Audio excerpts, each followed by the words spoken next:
Обвинителката Вилма Русковска бара затворски казни од над 10 години за обвинетите кои не се амнестирани за 27 април.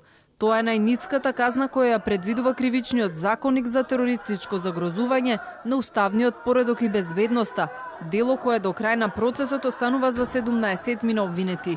На судиката Добрила Кацарска и поротниците им порача да не им влијае фактот што за исто дело едни беа амнестирани, а други сега се соочуваат со затвор.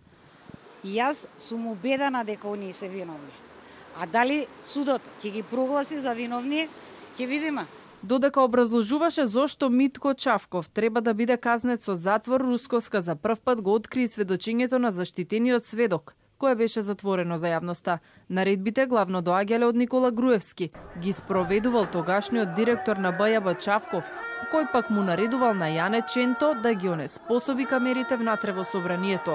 Чавков како прв човек на Бирото за јавна безбедност давал пасивни команди, но од седиштето на ВМРО ДПМНЕ откриле базните станици, комуницирал на Вибер, но што и со кого ќе остане тајна, бидејќи во истрага рекол дека го изгубил мобилниот телефон кој што го користел тој ден. Но дали Груевски ќе биде меѓу нарачателите?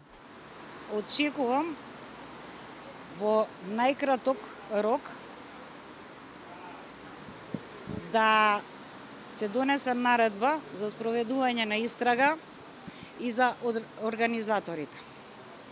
А кои ќе бидат тие, ќе видите кои ќе изготвиме наредбата.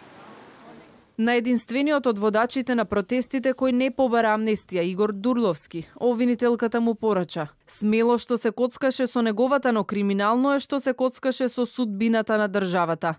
Русковска вели докажале и дека Дурловски не повикувал на протести од идеологија, туку од тоа имал корист.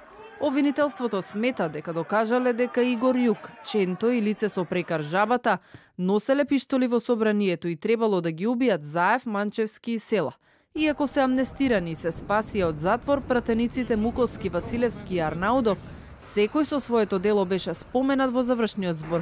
Тие по ова се налутија и испратија реакција дека обвинителството треба да го почитува законот за амнестија, оти тоа било владење на правото.